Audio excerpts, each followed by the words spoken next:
बिस्मिल्लाहिर्रहमानिर्रहीम। बेटा, आज का जो हमारा टॉपिक है उसका नाम है नॉट फॉर प्रॉफिट अकाउंट्स या नॉन प्रॉफिट अकाउंट्स। बात एक ही है, या क्लब्स एंड सोसाइटीज।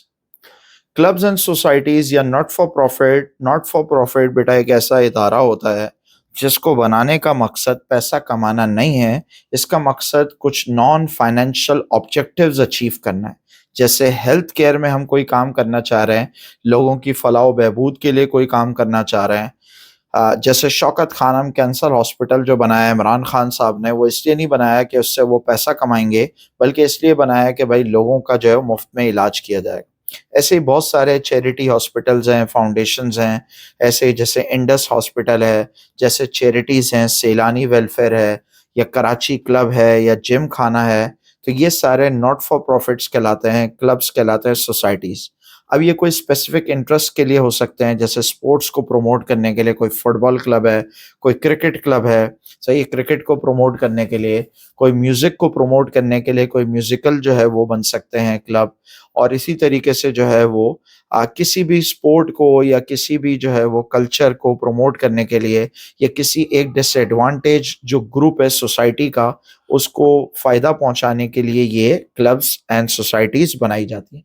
तो आज हम बात कर रहे हैं बेटा इसकी अकाउंटिंग के ऊपर। तो जब भी हम नॉट फॉर प्रॉफिट के अकाउंट्स बनाते हैं या नॉन प्रॉफिट, बात एक ही है। तो सबसे पहले जो हमें बेटा यहाँ पे एक चीज बनानी होती है, वो बनाते हैं हम रिफ्रेशमेंट का अकाउंट। रिफ्रेशमेंट बोले, कैंटीन बोले, कैफे बोले, शॉप बोले, सब एक ही चीज होती है। तो हम रिफ्रेशमेंट की बना रहे हैं statement of profit and loss. यहाँ पे बेटा जो सबसे पहली प्रॉफिट एंड लॉस बनती है, या इनकम स्टेटमेंट जिसका पुराना नाम था, वो कहलाती है भाई रिफ्रेशमेंट की इनकम स्टेटमेंट। रिफ्रेशमेंट मतलब खाने पीने की जो चीजें हैं, कैंटीन बोले, रिफ्रेशमेंट बोले, कैफे बोले, शॉप बोले, कैफेटेरिया बोले, बार बोले, सब एक ही चीज होती है। सही है। तो अब ये कैसे बनाएंगे बेटा रिफ्रेशमेंट की इनकम स्टेटमेंट? ये बिल्कुल normal statement of profit and loss की तरह बनेगी बेटा। स्टार्ट किससे करेंगे? सेल्स।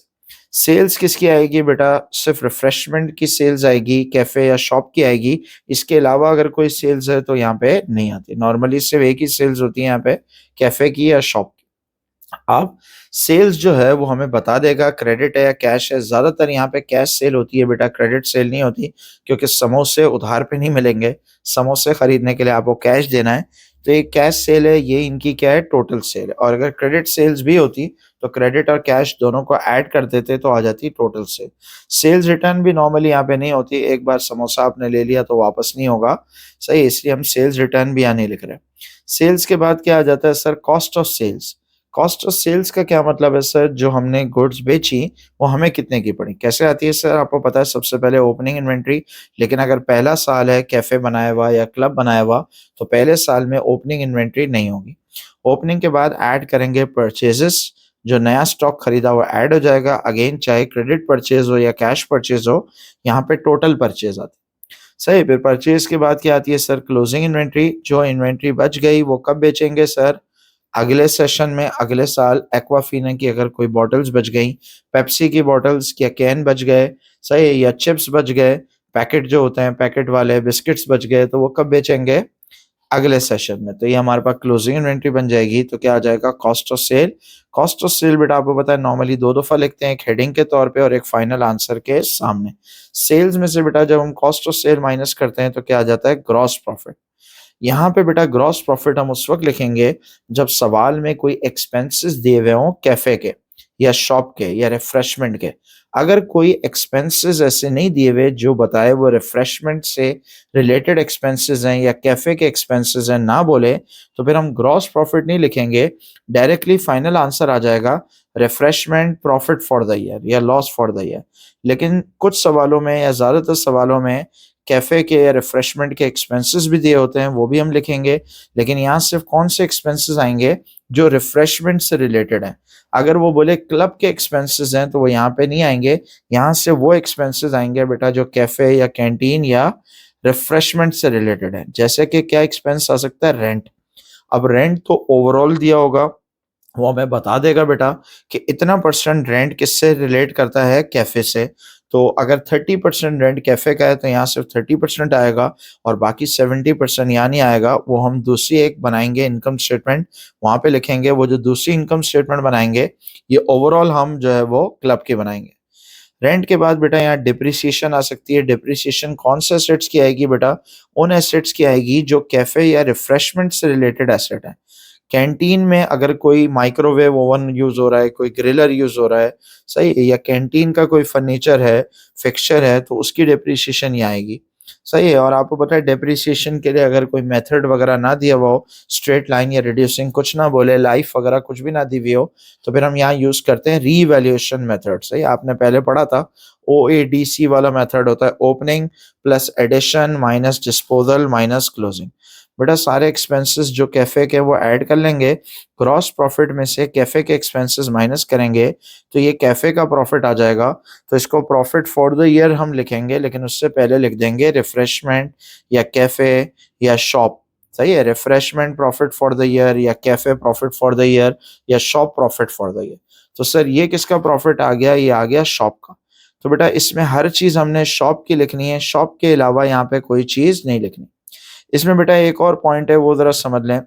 बाज़ औक़ात कोई ऐसा एक्सपेंस होता है जिसके आगे लिखा होता है ये डायरेक्ट कॉस्ट है। सही है, कैसा एक्सपेंस है? डायरेक्ट एक्सपेंस है या डायरेक्ट कॉस्ट। फॉर एग्जांपल वो कहता है जो वेजेस हैं वो डायरेक्ट हैं।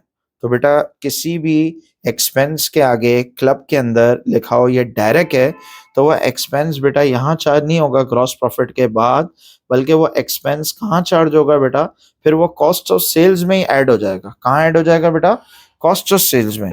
याद रखें बेटा कोई भी ऐसा एक्सपेंस है जैसे वो बोलता है वेजेस डायरेक्ट है, इसका मतलब बेटा वेजेस जो है वो कहाँ चार्ज हो जाएंगी? कॉस्ट ऑफ सेल में।